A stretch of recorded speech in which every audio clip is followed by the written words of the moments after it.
With the NBA preseason officially in the books and less than 48 hours away from the league's official roster cut-down deadline, the Brooklyn Nets have continued to tweak their roster, continued to make more moves as they look to get down to the final 15 and get to all three of their two-way contracts. Hello, everyone.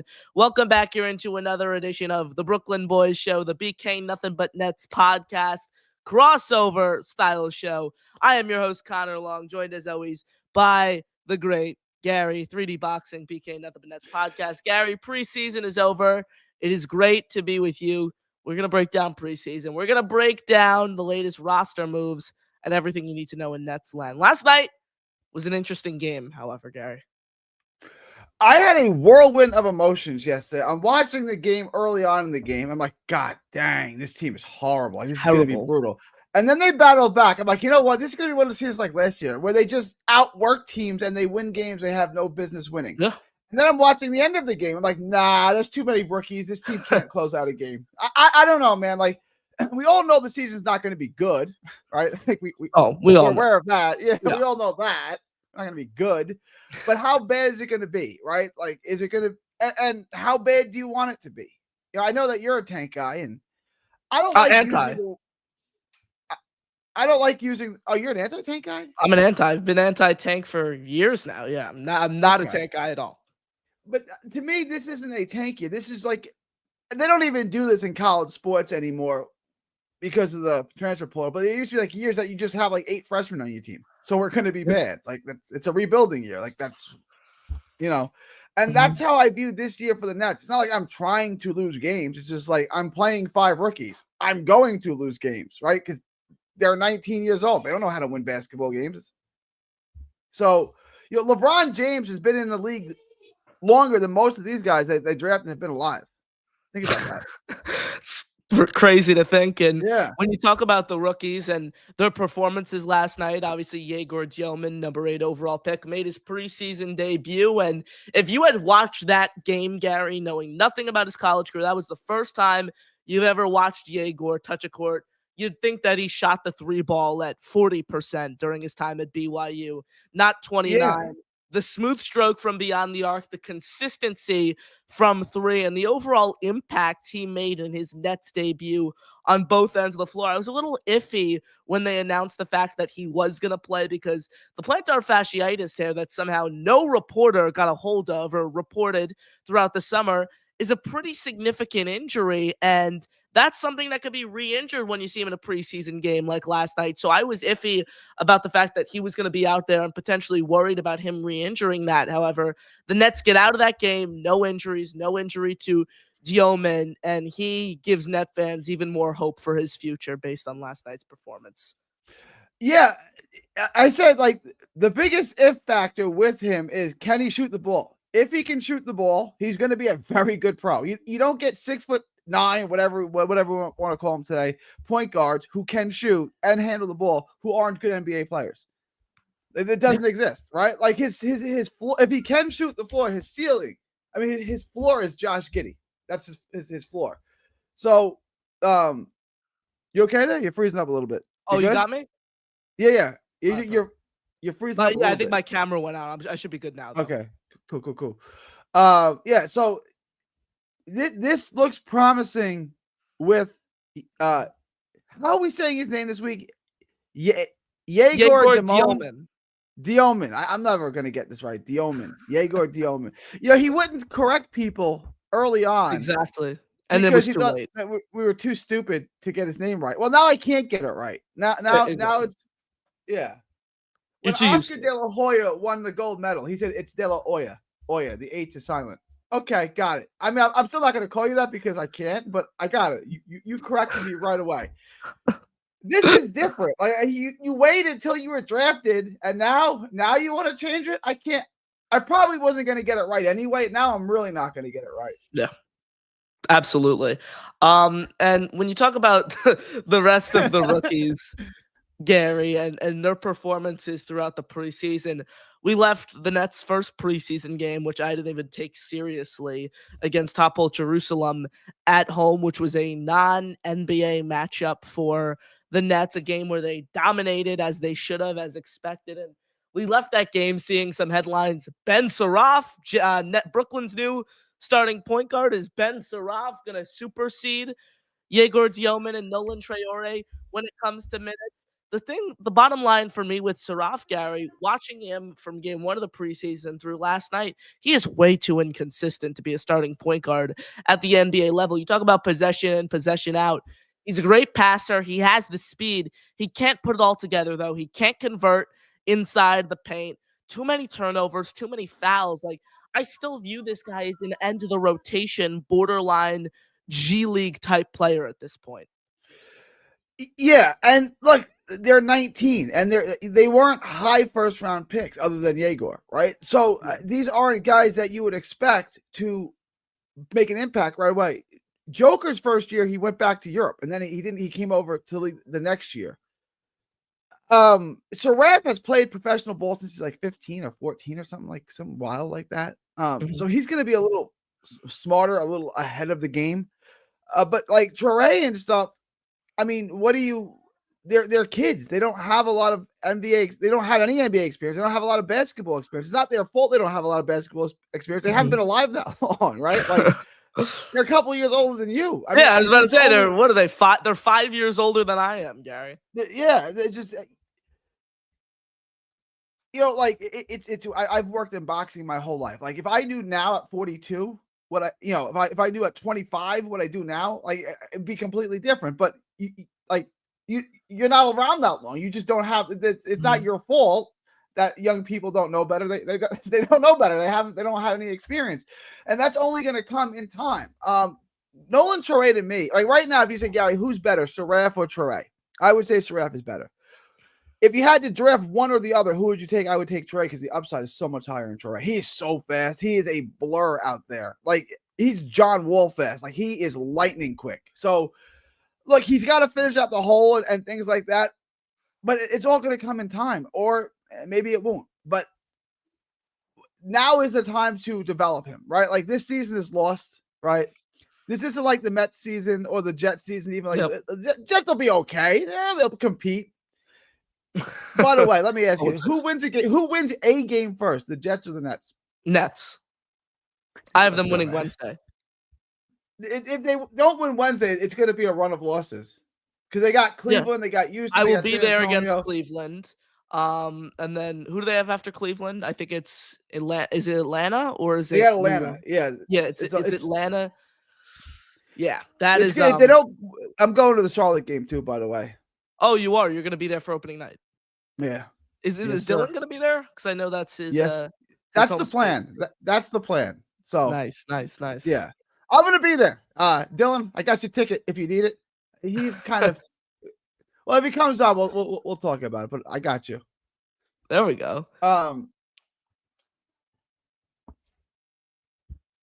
losing my train of thought here. What were we talking? What were we talking about before we got sidetracked on this? We were talking about Traore, Saraf. Who would you draft? Those guys. Oh yeah, Traore's upside is much higher. Like he's John Wall. He is a blur out there. He is so fast. Saraf, I feel like this is a propaganda piece where everyone's telling me how good he is, and it's like I'm not seeing it. Like he's a high IQ player. Okay, he's got some pro experience. I just don't see the skill set, the speed. Yeah, no. Defensively, he's not bad. I thought he was going to be a miserable defensively. He's not. But Dylan made a good point on our show saying, when have you seen a 6'6" point guard like that fail? It's a fair point, right? Like if he can handle the ball and he's 6'6", he should be a decent pro, I guess. Yeah, he's an intriguing guy, and people said to me at the beginning of summer league through the preseason, Connor, can Ben Saraf actually get minutes on this team?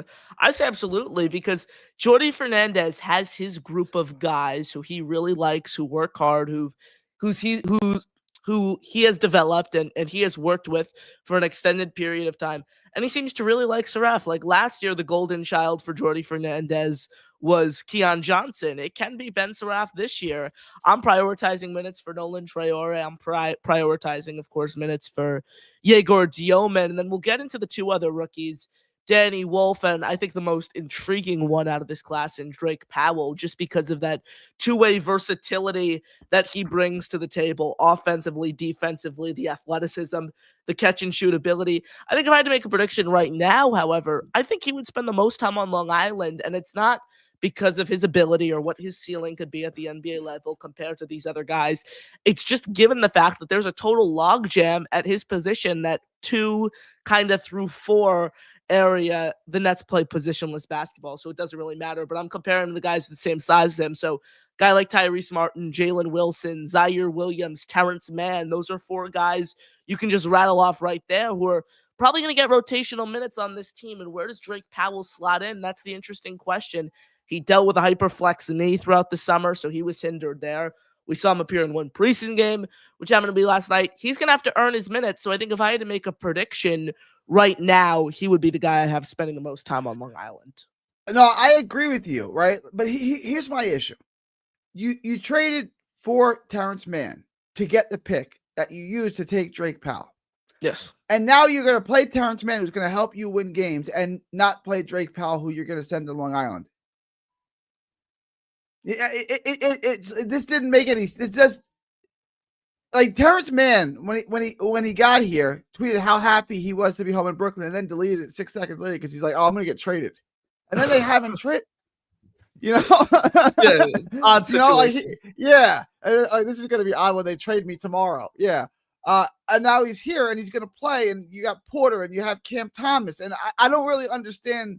Like, I want Drake Powell to play. And I think you're right. I think Ben Sherratt is going to play 20 minutes a game minimum. I think he's going to play a ton of minutes. And I think that's good. I want to develop him, right? This is the time to do it. But now Drake Powell, they got rid of Whitehead, who I wanted to play minutes. That's gone. Okay. Failed experiment. Ridiculous, by the way. Yeah, I agree with you. And now you're going to send Drake Powell to Long Island to give Terrence Mann his minutes.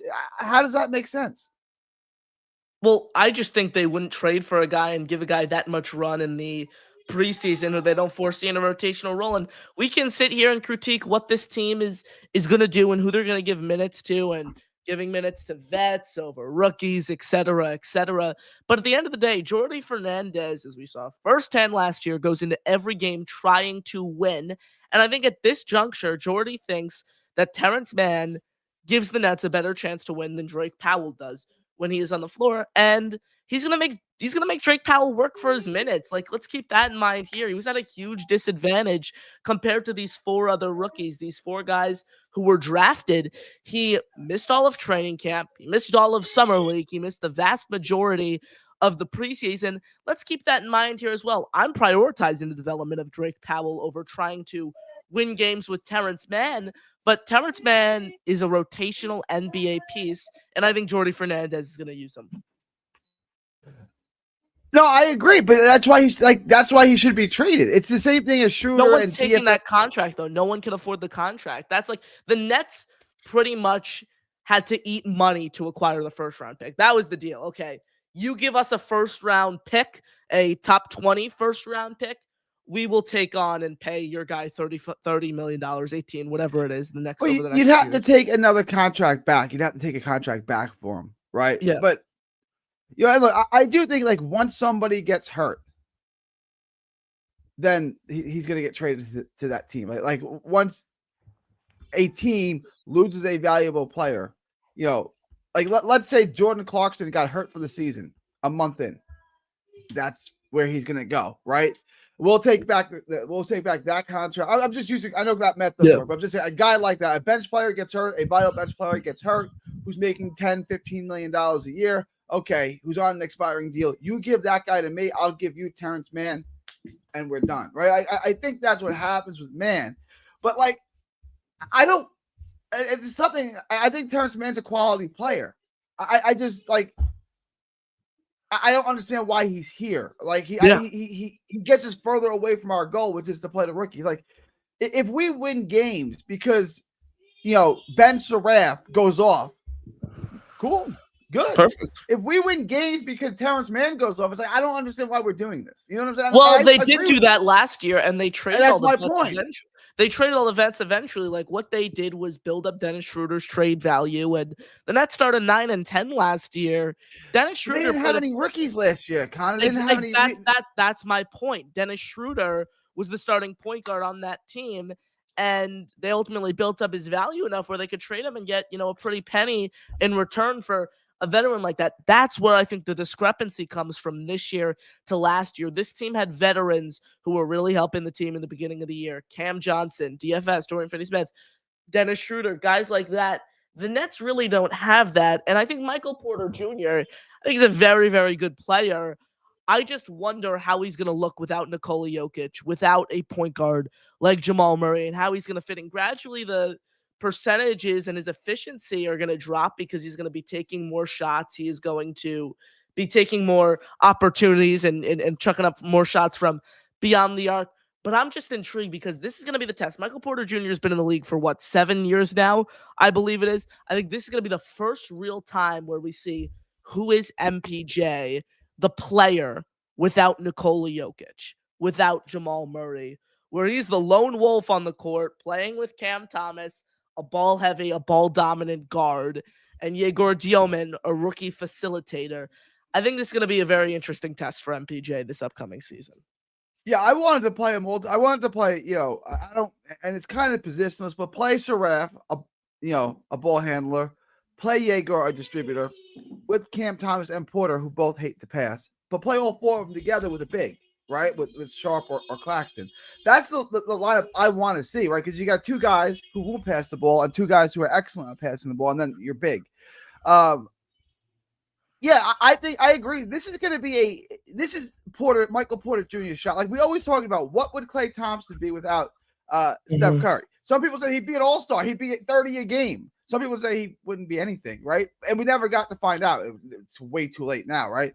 But this is Michael Porter's shot. Can Michael Porter be an all-star caliber player? I don't know. We can speculate, but we're going to get an answer to that question.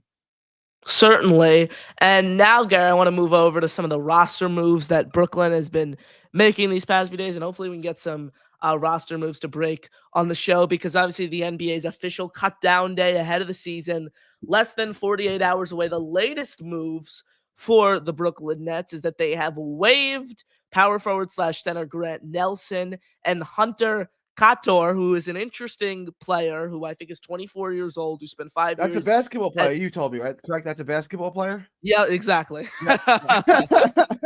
Yep, that's the guy we were talking about before the show. And Grant Nelson's obviously the intriguing one. Shout out to Meg Nelson, Gary, a listener actually here at the Brooklyn Boys Show. Grant Nelson's mom is one of our most recent subscribers. If you're watching, shout out to you, Meg. Yo, shout out, because my first ever crush was on a girl with that same exact name. Different person, I'm sure. Same name. Now, Grant Nelson, Gary, is interesting because we spoke about him a ton over the summer, and how pre-summer league, he was the guy that we were tabbing as a two-way fit. Now he gets waived. Nets Daily, Bob Windrum reports that both the guard Hunter Kator and Grant Nelson are slated to go play on Long Island. Nelson is a guy I'd like to experiment with on that two-way, because he's someone who is young. The upside is there. You see what he has. Like, I'd much rather give the final two-way to Grant Nelson than Drew Timme. Like, we know what Drew Timme is. Drew Timme's going to go want to play and seek an NBA opportunity somewhere else.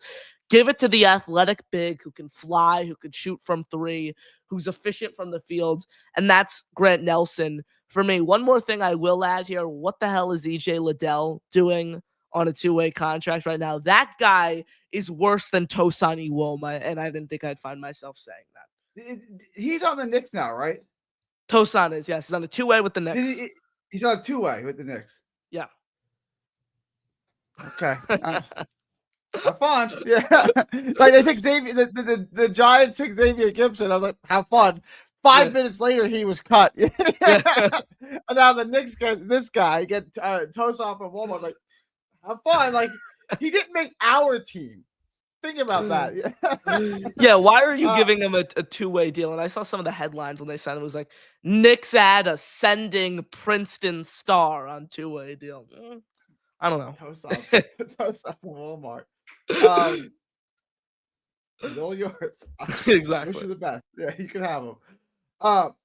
I'm fine with giving the last two-way to Grant Nelson. I wanted to comment. I heard great things about him coming out of college. Like a lot of people spoke very highly of him, that he should have been drafted. And he was actually glad that he wasn't, because they got to pick the team he wanted to go to. That, like a lot of, which is to say, lots of teams wanted him. Uh-huh. And then summer league, I really was not impressed. I'll be honest. Like I didn't. I'm not trying to just judge a guy off the summer league, but I was, meh. I'm fine. I'd rather give him the two-way spot than Drew Timme too, because like you said, I like Drew Timme, but Drew Timme is Drew Timme. Like he's nothing. He's a jag. Right. Yeah. Hang on 1 second. All good. Yeah. So we're talking about the two-way deals and who the Nets give that final two-way contract to right here on the Brooklyn Boys Show. I want to hear what you guys think. We want to engage with you guys, so be sure to smash the like button and hit subscribe right here on the channel. We'll get to everyone in the chat shortly. Gary Admis talking about Grant Nelson right there, and rather, would rather give him the two-way over Drew Timme, like I had mentioned earlier. And what stood out to me with Nelson throughout the summer league is we didn't see him come up in too many huge moments. We didn't see him, play make. We didn't see him be a regular fixture in that summer league rotation, but it was easy to identify the two-way ability. It was easy to identify the athleticism. Gary, are you back? I'm back. My wife locked me in my office. I literally can't get out of my office right now. Like we have a thing, because it's front doors. You can just push it open, and my dog gets in and ruins everything. Yeah. So my wife didn't realize I was in here, or she forgot, and she locked it. And now I can't get out. I gotta wait for her to get home. It's all good. You're trapped. So I said, yeah, I'm literally locked in my office right now. It's all good. So yeah, what were you saying about Grant Nelson? Resume that thought. Yeah. I thought Grant Nelson. I heard great things about him coming out of college, that he should have been drafted, and lots of teams wanted him.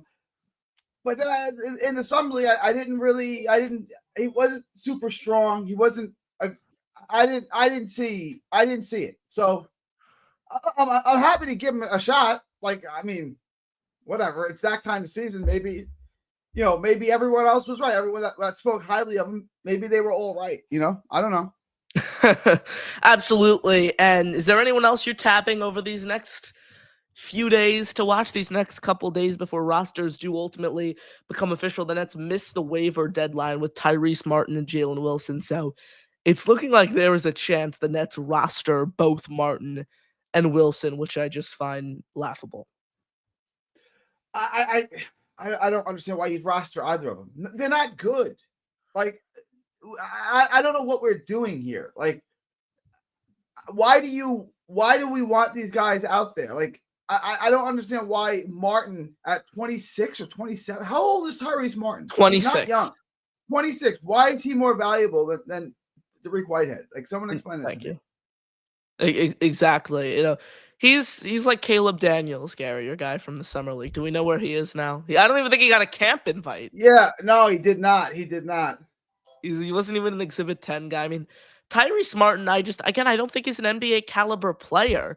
You look at some of the options. The Knicks just cut Garrison Matthews, who, granted, he's 29 years old, so he's on the older side for sure.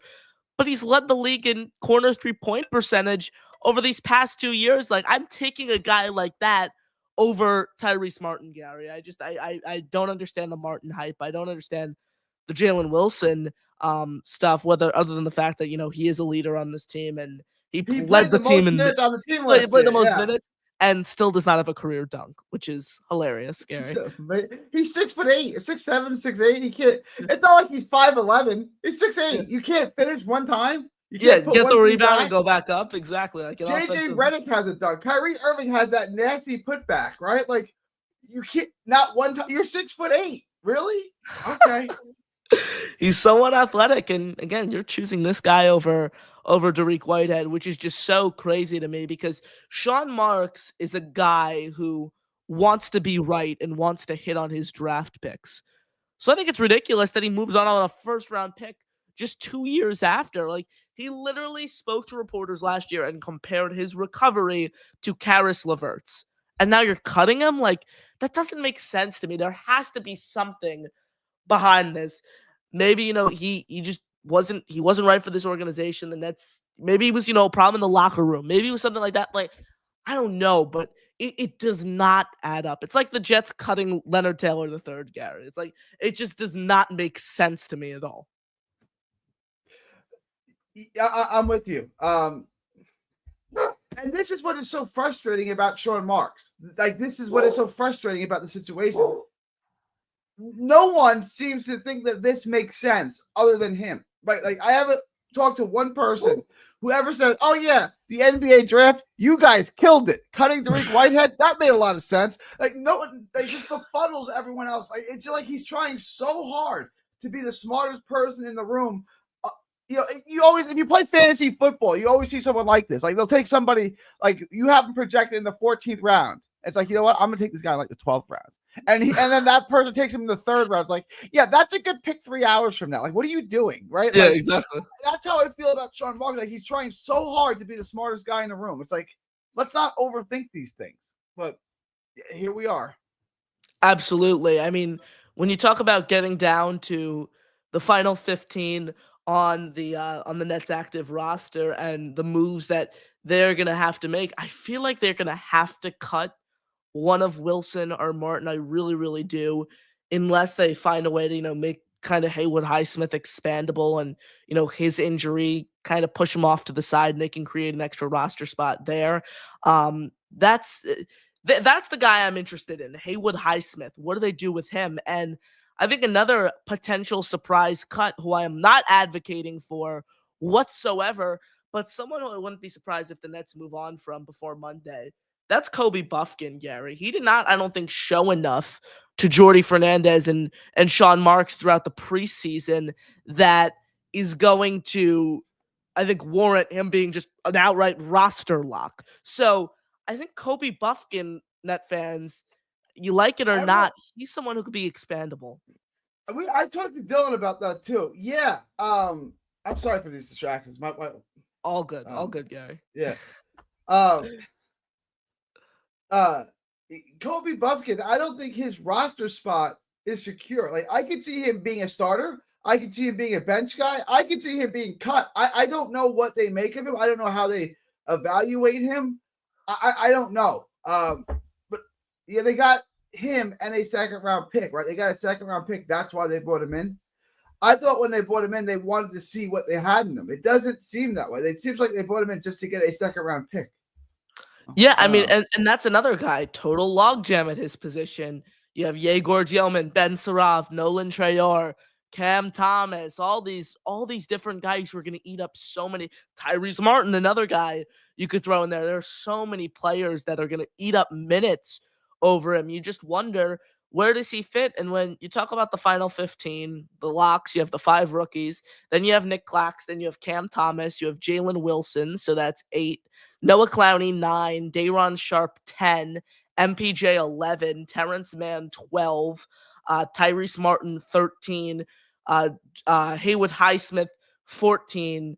Zaire, 15. Like, those are 15 guys over Kobe Buffkin right there, and all of which sound like roster locks.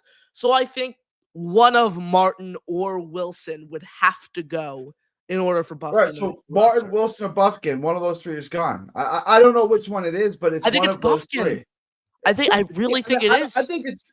I'm done trying to read Marks' mind. Like, we're gonna find out in a couple of days, right? So I can't tell you who it is. I don't know who it is. It could be any.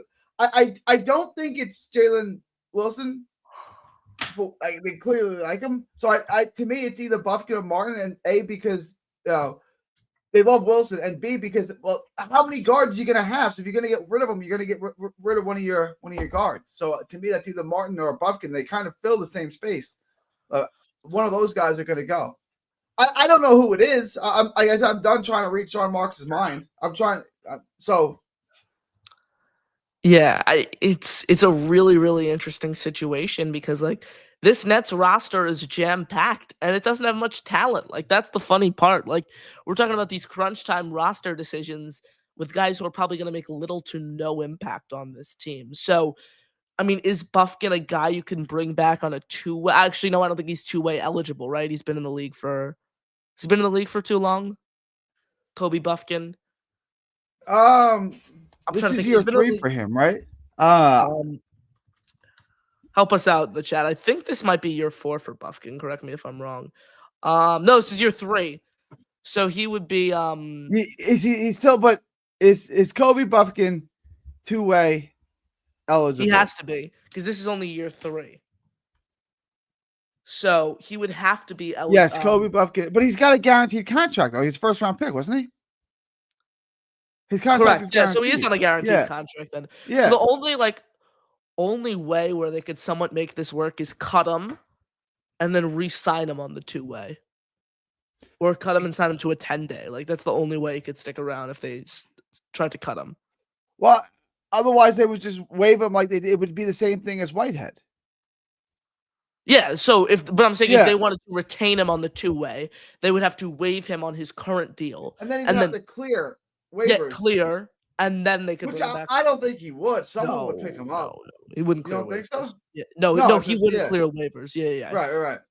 He wouldn't clear waivers, which, I mean, the Nets really do have they could have 2-way deals open. Like, EJ Liddell, again, I don't even know if he's like a G League caliber player. Like, that guy is terrible. And we saw minimal minutes against Topol Jerusalem in the preseason opener.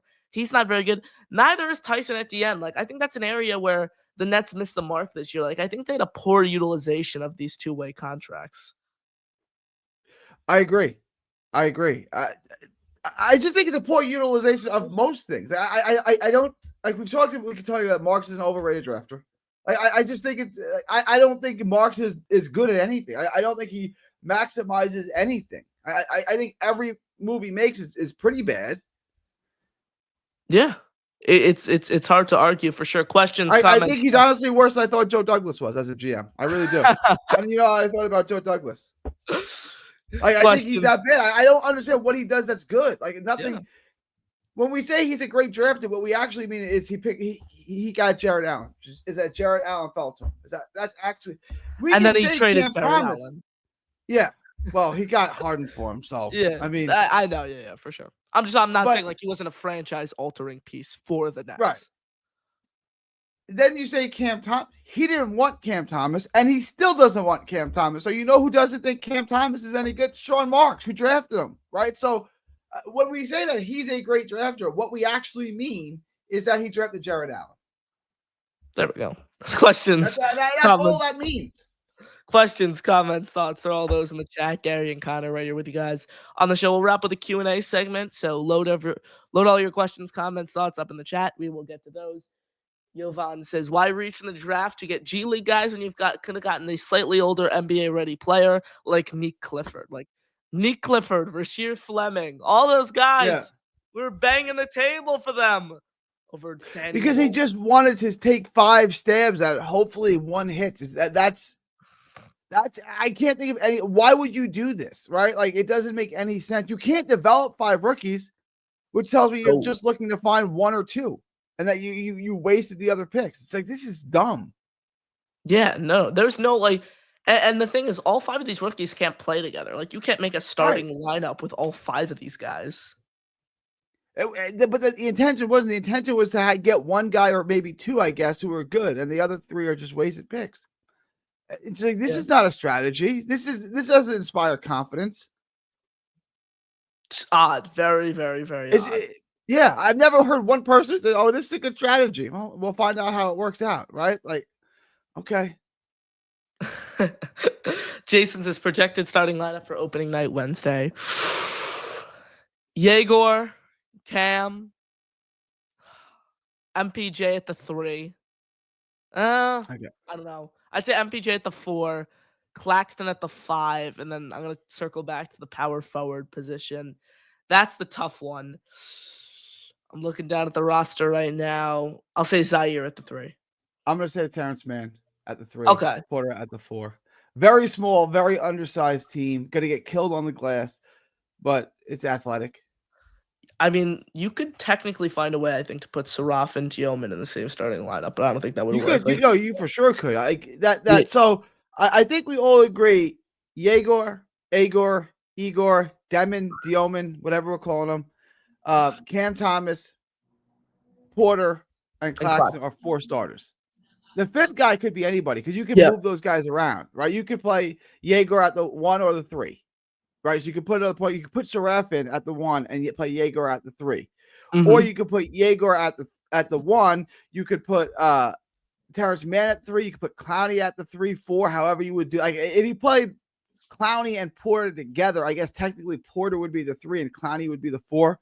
But you could do anything with that. Like that fifth guy, because of the versatility of those guys to play multiple positions other than Cam, you could put any number of guys in there in that fifth spot. I think it's going to be Terrence Mann. I can see Zaire, right? Like if you played Zaire and Porter, who's the 3 and who's the 4? If you played Zaire and Porter together, those are your forwards. Who's the 3? Who's the 4? I'd say MPJ is the 3 because I think he's going to shoot more, and I think Zaire is more physical. But again, it's positionless basketball with the Nets. Like you can't even say what position each guy's going to play. It's like DFS was playing the 5 for us at times. Zaire Williams was playing the 5 at his point at last year. Like it's so hard to put like a position label on every one of these guys. I mean, remember the days, Gary, when we were talking about Jaeger playing small forward? Remember that? We could still do that. If you want to play Saraf with him or Trey, or well, I guess you could play Trey at the 2, but then what do you do with Cam Thomas? This is I why like Traore with the ball in his hands, though. Like, I'd rather see Traore with the ball in his hands than Saraf or Jaeger. Like, if he's on the floor with Jaeger or Saraf, I want to see him taking the ball up the floor because that's speed, like, and just his finesse and ability, the athletic ability with Nolan Traore is so valuable. Where if he's on the floor, I want him taking the ball up the court. I want him as my primary ball handler because he's shifty too. He can get to the dish. Like, that's the guy I want handling the ball. No, I agree with you, but we have all the ball. I agree with you. That's why this doesn't make any sense what they did. So you want to develop Traore, but you're not going to put the ball in his hands. This is what I'm saying. This isn't a serious organization. Like, there's no rhyme or reason here. I can't develop 3 different ball handlers all at once, right? Like because there's only one basketball. Like, maybe I could develop 2, but one guy's coming up the bench. So did I draft Traore just to be a backup point guard? I'm not. There wasn't a whole lot of thought put into this. It doesn't seem. It just seems like, well, I hope one of these 2 guys doesn't suck, and then I like that's what it feels like. It's like, well, hopefully one of them don't suck. It's like I think they could have gotten Jaeger with that second first-round pick. What was it, 18? I think it was. Like I wanted to trade back down with San Antonio. Like in my mock drafts, I had the Nets trading down to 13 and taking Jaeger, which means I like him. Yeah, right. Yeah. But we did have to take him at 8, right? I'm not mad that I'm not mad that they took him. I just say you traded all your picks to get Houston's pick back, right? You could have just stayed at 11 and drafted him at 11. You didn't have to trade all that, right? You had the Suns pick at 11. You could have just sat there and took him at 11. You didn't have to do all of this. Yeah, I think they reached on a lot of guys in the draft. Like I think they reached on Drake Powell too, and I think he's my favorite rookie out of all these guys. But I think they reached on Drake Powell as well. Like, yeah, he could have drafted Drake Powell later in the draft. He could have 26. Yeah. What was it, I don't see the Danny Wolf hype. Like all these NBA GMs are, praising Wolf and things like that. I don't see it. The guy played 4 years of college, and he looks lost when he's on the floor. Like I really don't see the upside. They say, oh, he moves like a point guard. I haven't seen that. Like I haven't seen it either. Yeah. I think the propaganda is more with Danny Wolf than it is even with Ben Saraf. Like I haven't seen Danny Wolf. Well, I think the Ben Saraf propaganda starts internally. I think the Nets are putting out propaganda because like Michael Porter Jr. came out on the press conference and said, "Oh, he's so good," and then like other random people started saying, "Oh, he's so good." It's like, that's coming from internally. Like they're paying people to say that's this. PR. Yeah. Yeah. Yeah, I mean, but both of those guys are interesting. I mean, Danny Wolf is another guy who can spend a ton of time on Long Island because Nick Claxton, Day'Ron Sharpe, Noah Clowney. Like, I think Noah Clowney is one of the biggest wild cards on this team because I think people often forget that this guy was a first-round pick the same year that Dariq Whitehead was selected just 2 years ago, and he's way too inconsistent. Like, for Clowney and Zaire Williams, in my opinion, Gary, it's just about consistency, both ends of the floor. The player I'm most – I'll ask you this next. the player's development I'm actually the most interested in this year is Noah Clowney. Like his first year, we were all super high on a very small sample size that Noah Clowney played. We all kind of looked at like, yeah, this guy could be a stretch 4. He could be a 3 if he could ever shoot. And then last year, before the injury, he showed you that he could shoot consistently, but he didn't do anything else. Like he would have a stat line where he's 4 for 10 and all 10 shots for 3-pointers. It's like, huh?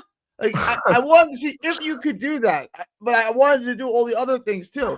And then he went like a month without getting a block shot. It's like you got a 7 whatever wingspan. You can't block one shot. But he shows you so much in that small. Clowney's the guy that I'm very interested in. When Clowney emerged at the end of the 23-24 season, I was like, yo, we got something here. And then I don't want to say it was injury riddled. And I don't think we got many answers last year on what he is. But I do think he's going to be a consistent 3-point shooter. So that's the guy's development that I'm interested in the most. How about you? I'd have to say Noah Clowney because, like, I would say one of the rookies, but it's just so early. Like, you still have, like, a couple years with those guys. Clowney, like, this is year 3. You kind of gotten to pass the first 2 years. Show the world now why you were a top 20 draft pick by Sean Marks 2 years ago. Show that you can, have a 4-5 tandem with yourself and Nick Claxton in the starting lineup. I think that's the biggest thing for him. And the Nets are prioritizing development everywhere, which again makes it puzzling. What are they going to do with Townsend? What are they going to do with Haywood Highsmith when he gets healthy in a few weeks? Like that's another guy. That's a winning piece. Like that's a guy you win with. It's like who could space the floor, who's improved defensively every year, who's your best space defender, in my opinion, and can give you like 12 points, 12, 6 and 3 every night. Like he's a guy who can win. He can space the floor for you. Like if you put him on the court with Zaire, they're going to create havoc together defensively. Like I love Zaire Williams' intensity. They're playing that game against Israel, whatever they were called, and they're up by 40 points, and he is hounding you on defense. He's just all over you. I love Zaire Williams. I wish everyone played like that. But you put him and Highsmith together, like you're going to win games in the fourth quarter with that kind of intensity because the other teams in November aren't playing that hard. Like it is what it is. Yeah, exactly. And I think that was kind of the identity of Brooklyn to open the year, of playing hard, playing through the whistle every single play.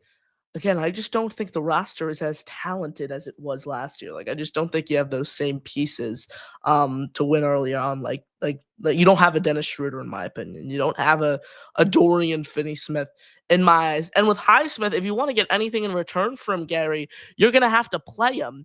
Because no team is giving up anything for Haywood Highsmith, knowing that he's coming off surgery and have not seen him play in, at least in my opinion, like a 10 to 15 game sample size. You're going to have to play him. I agree. The good news is he comes from the Heat culture. Spoelstra will speak, like if you do a quality check on him, Spoelstra will speak highly of him. He comes from that pedigree. I do. The only problem is that a lot of guys leave the Heat and don't play that well in other places. Like that's going to be something. So you're right in that sense. That you're going to have to show me that you can play somewhere other than Miami. And that's like I like him, and the reason why I don't want him to play a lot is because he's a winning piece, right? Like he's a winning piece. I'm not trying to lose. I'm just trying to play the other rookies and Clowney and Whitehead, who's not here anymore. So scratch that. But I wanted to play those guys as many minutes as possible. Yeah, I mean, and like, I don't talking about talking about winning pieces. Joe Tsai, I mean, Jordi Fernandez having to answer that comment from the owner when Joe Tsai told reporters in China, I think it was, that, oh, we're trying to get a good pick. Like, I get it, you're the owner of the team, but you need to do better knowing that it's the New York media market, especially when you have a head coach like Jordi Fernandez. Jordan handled it perfectly. Jordan said, our front office is so good that no matter where we pick, we're getting a good Jordi, PR trained Jordi there to give the perfect answer because Tsai threw Jordi into the fire by saying that. Like, you got to be a better owner there. Like, you have your head coach who's praising physicality and we're going to win every game. We're going to try to go 82-0. And then you say, yeah, we just want a good pick this year. Like, you got to read between the tea leaves there, Joe Tsai. I wanted to comment, right? Like, I had with Aaron Glenn, I know they have media obligations. Yes. What if Woody I think if you don't go to your media obligation, they just fine you. You get a fine if you don't go. All right, Woody should just pay the fine and not send Aaron Glenn out anymore. Don't send him out to the press conference anymore. No, it's nothing good. That would create more headlines than Glenn's just speaking. Fine, whatever. Stop talking, Aaron Glenn. I don't do your talking in the locker room. I'm going to pay the fine. Right? How much could the fine be? $100,000? What's $100,000 at Woody Johnson? Seriously, right? Well, I don't know. How about this? How about this? They hired Jordy to field the questions for Aaron Glenn. When Aaron Glenn is so incredibly bad with the media, and Jordy is so incredibly good with the media, the Jets should just hire Jordy Fernandez to do the press conferences. Jordy could be the guy like screening the questions before the presser, and then PR training AG before he takes the podium. Yeah, that's a whole nother territory, by the way. Aaron Glenn and what he's done. Did you see? He's not good with the media. He tries to be like Bill Sells and Bill Belichick, like dismissive. You haven't earned that, pal. You're not pop. And the thing that annoys me, like the guy lies. And I wrote this up earlier today for Jets X Factor. The guy lies. Like he's going out telling reporters that, oh, Lamar and Josh Allen hold the ball longer on an average than Justin does. First, entirely incorrect. You're wrong there, AG. That's not a lie. That's just wrong, unless he knows the stat. But go ahead. He also said that Nick Folk would have had to attempt a 68-yard field goal to win the game. It was 62 yards. That was a lie. It started to pile up. And like I wrote a column about it earlier today. I was like, fans do not want to hear comps to Lamar Jackson and Josh Allen when talking about the quarterback who had a net -10 passing yards and took 9 sacks and holds on the ball, the second longest in the league behind only Caleb Williams. And what I added in is, sure, Josh Allen, Lamar Jackson, they hold on to the ball for a while, but they're also champions. They're Super Bowl winners. And while they're holding on to the ball, they're getting out of the pocket with their legs. They're extending plays, and they're playmaking. The time that Justin Fields has the ball in his hands, he's standing here like this, just waiting for a defender to come at him because he's too scared to throw an interception. Like, that's the difference as well. So if we could get Jordy Fernandez to PR train Aaron Glenn, that would be incredible. I want a 5%. I'm tired of coming up with good ideas and then, not getting paid for them. So I'm going to charge 5% of that. I want a 5% commission on that one. Gary, yeah. We're doing the show. Yeah, you got any final thoughts? I heard you. No. I was just going to go off on the Jets, but this is neither the time nor the place. This is not the forum for going off on Chris, the Jets. Jack, Josh, and I will be live at 8 p.m. Eastern, so in about an hour. So if you want to hop over there, talk about the Jets. I got the Texas game. The Texas game starts in 7 minutes. Oh, you got the Who are they playing tonight? Kentucky. They should win. They should win. But they're really bad. They're really bad. You think Arch is coming out? He's not coming out this year, right? There's no. He got drafted in the 5th round? No. Yeah, he'd get drafted. Like all these quarterbacks that are getting hyped up. Like I like Simpson. I don't think he's like first round good from Alabama. Mendoza, Mayava are my top 2 guys right now. Those are the 2 guys I like the most. And then Drowler I liked before he got hurt. Sellers, like I just need consistency from him. Like this is the same thing. This is what I said about Spencer. I love Spencer Rattler. Yeah. It's not his fault South Carolina sucks. Like it's not on the quarterback. I watched the Oklahoma South Carolina game today. It's like that guy's excellent. It's just the rest of his team sucks. I don't know. Like I see a lot of Justin Fields. I see a lot of Anthony Richardson. But then I also see Cam Newton in the throwing motion. Like and then he's too inconsistent. Like he'll have a game where he throws for 400 yards of total offense and then 5 touchdowns. Then he'll go out the next game and have 160 yards. Because his team is god awful, right? Like this is what I said about Spencer Rattler. And I said Spencer Rattler was the number 2 quarterback in the draft. Now he's number 3, but like Spencer Rattler's better than Caleb Williams. Spencer Rattler's better than Bo Nix. Like to me, that was like so obvious. He's better than Michael Penix. And he was a 5th round pick, right? Like I said at that draft class, it was Drake May 1, Spencer Rattler 2, Jaden Daniels 3, and then I'd probably take Penix, and then I'd probably take Caleb Williams. I missed a little bit on Jaden. Jaden's better than I thought, but like I don't know about Jaden. Like he gets hurt way too much. And that's what I said. I said he's built like Kevin Durant and runs like Derrick Henry. And Jake was like, "No, it doesn't matter." I'm like, "No, it kind of does." Not only that, but I predicted a sophomore slump for him too, because like a guy like him, he's easy to pick apart. Like he's not a Patrick Mahomes who's just a total magician. Like he's been a lot more quiet this year. Granted, he's missed 2 games due to injury, but like, teams get tape on those guys for a year and it's a game changer. Like you get all the rookie tape on that guy year 2, you know exactly what to do. But the thing was, he got better as the season progressed. So like last year, as you got more and more tape on him, he kept doing better, right? And then he was really clicking in the play. If you gave me a choice right now, Spencer Rattler or Jaden Daniels, I would still take Spencer Rattler. I would still take. Go watch this. No one watches this game because this is like Cam Thomas, right? Everyone tells me how bad Cam Thomas is because nobody actually watches the Nets other than Net fans. Go watch Spencer Rattler. Go watch him. And then tell me he's not better than Caleb Williams. Like we're gonna see him against the Jets in a few weeks. I was gonna go to that game, but I don't think so anymore. I was gonna go with Alan to that game. Yeah. I don't think I'm gonna go. I don't. If he really wants to go, I'll go. But like, the Jets Saints, tickets will be cheap. I'll tell you that much. They'll be 0-9 heading into New Orleans. I think that's December 21st. So they'll be like 0-12 or whatever. Okay. So like they'll be 0 a lot, and the Saints will be 1 in a lot. The game that is. Yeah, exactly. Gary, great doing the show with you, my friend. You got any final thoughts? Appreciate you. No. That's really it. Sean Marks is still clueless. I don't understand why Dariq Whitehead is not a Net, and he went to OKC. So he went from the laughingstock franchise to the premier franchise. Keep that in mind.